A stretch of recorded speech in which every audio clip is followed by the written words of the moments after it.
In this lesson, we'll take a look at the idea of searching a data set as well as restoring the data set once we have read through it.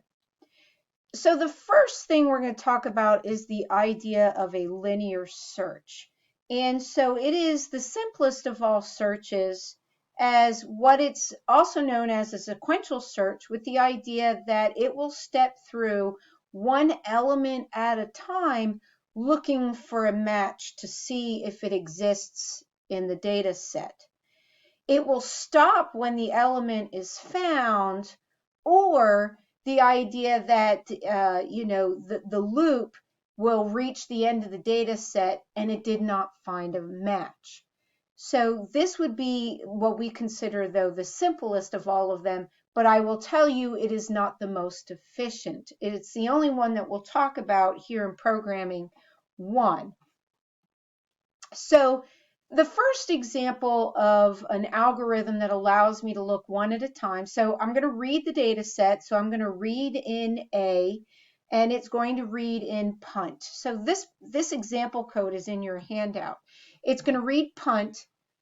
If punt is equal to flag, which it's not, so it fails the test, drops to line 30. If punt is equal to EOD, which it is not, it will drop down to line 40 and goes back up. Where in all the previous examples that we had done with the data set, we were printing them out. I can math with them, so I can add values that are in the data set. You know, it might be a set of scores or a set of rainfall for a year. And so I can math with them, but I can also search them. And the only example that I shared with you was printing them. And that's not the only thing that we can do with the data. And so here it loops back up. Remember, it ate up punt. And so it moves the pointer over to football. Football's not equal to flag. Football's not equal to EOD, so it's going to loop back up. It's going to read touchdown. Touchdown's not equal to flag. It's not equal to EOD. And therefore, remember, it's going to wrap down around to the next data line, and it's going to read flag. Well, since flag is equal to flag, it's going to print to the screen that it found it, and it says to go to 50. In this case, it told it to go to the end. Okay, it reported out that it was found, and as I said to you in the previous description of a linear loop, it then jumps out and reports out that it was found, and then the program moves on. It's not going to finish reading the data set when it finds it. So let's say it's trying to look for penalty. All right, let's say that the idea was that it was looking for penalty. So let's say it continues to read flags wasn't equal to penalty. It's not equal to EOD. It's going to read the end zone. End zone's not equal to penalty. It's not equal to EOD. And so it's going to read again. It's going to read EOD. EOD is not equal to penalty, but EOD is equal to EOD. So it's going to print that it wasn't found. And again, it jumps in this case to the end. Now, we did look at looping structures in our last lesson as a way to, traverse through and not worry about errors. Works a little more efficiently. A loop would also work very efficiently here with the idea that whether I'm using a while loop or a for loop, this is going to process through. Now, this one works a little different. I chose the exact same setup as the previous one, but made a couple changes to how it executes. So this one's going to execute 5 times. It's going to read in A, so it read punt. Punt's not equal to flag, so it fails the test, and it goes next count. So count's going to be 2. It reads football. Football's not flag, so it goes to next count, which is 3. It read touchdown. Touchdown is not flag, so it goes on and it reads flag. Flag is equal to flag, prints the same found, and jumps to 60. So we're jumping out, because if I don't jump out, okay, and what it's going to do is it printed not found, and it's going to go to the end. Otherwise, it's going to continue to read.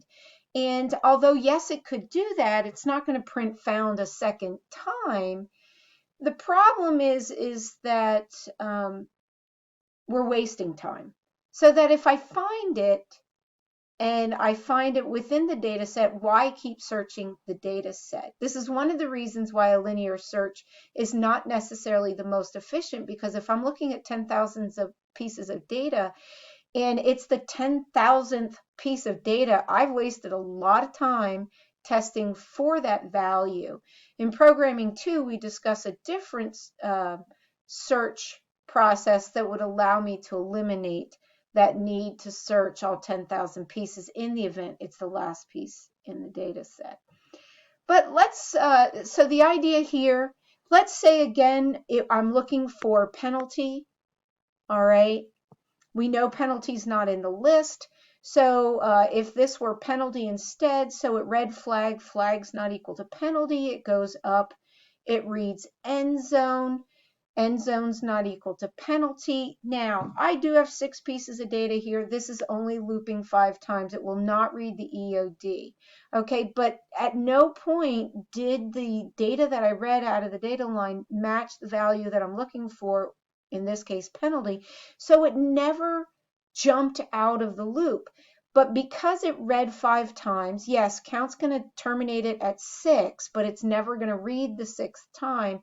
Since it is going to fail this loop from our previous understanding, it's going to drop to the next executing line of code, which is going to print out that it wasn't found, and then it's going to terminate.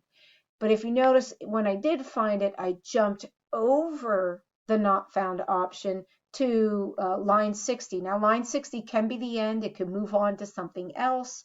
We'll see in the lab a variety of things that this can do. But we can use the looping structure, also the idea of a fixed looping structure, with the idea that if it didn't find it till it got to the end, I'm still printing out that it was not found when it fails the loop looking for a match. So the restore. There are times where I'm going to want to reread the data in my data set, and recalling that as I went through, it was destroying the data as I read it. The pointer keeps moving along. Well, there might be a time where I wanted to go back and I wanted to start again at the beginning. So, let's say, I'm looking for a match in the list. First time it was penalty and I didn't find it. But then I asked the user to enter another term, and let's say they enter football. Well, I want to be able to go back and research that data set looking to see, is football in there? Each one of my examples just terminated, but what if I wanted to go back up and redo a search with a different value? And so this is where restore comes in. It is used to reset the pointer to the beginning of the data set. So, as I was going across, it's destroying data. But if I employ a restore, it's going to move the data set, the pointer, back to the beginning of the data set. Okay? Even if I've read to here and I use a restore, it's going to bring it back to the beginning of the data set, which is at Joe. Now, we must be careful where we place it, because a poorly placed restore will never get us past Joe. I'm going to read Joe over and over again, versus did I exhaust the data set, didn't find a match, now I need it to go back to the beginning for the next time. So as a program is running, and I'm eating up data, the pointer's going to keep moving along. And so if I don't terminate the program, which we often know we don't want to do, I need it to go back to the beginning of the data set. This is where the keyword comes in. So let's take a look. Here's my football program. Same idea, remembering the idea. Now, the one thing that I changed was line 60. It was an end in our previous example when I was looking for the match using the linear search. But I just have it going back up to line 10 with the idea that it's just going to keep looking for flag. Okay. The problem is with this one is that, it's eating up the words, but when I tell it to go back up to line 10, it's going to reinitialize the for loop to start all over again. Okay.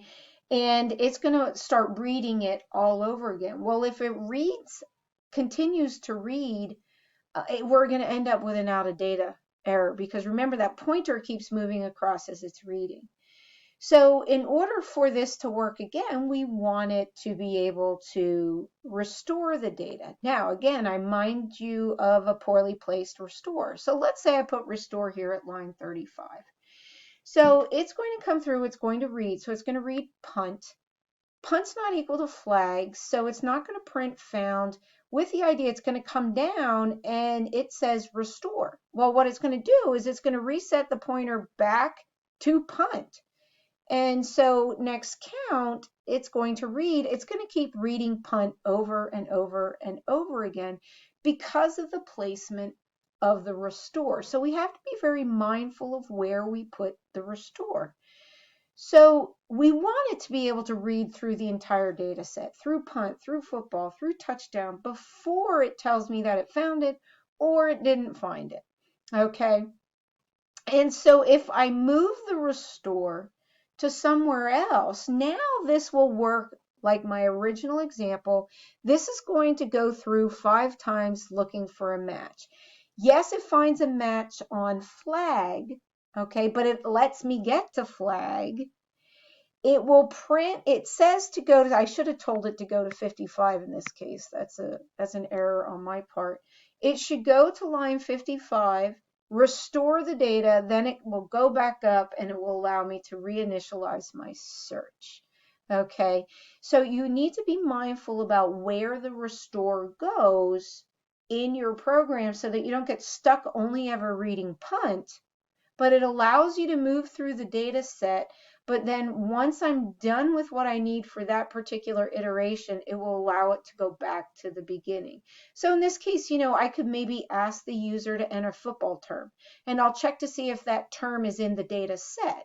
This time flag. So this might be, a variable. Is it equal to, what the user entered? And now I can make it more interactive where I'm looking for a value in a data set for my program. So we're going to utilize this as we move through into our next lesson.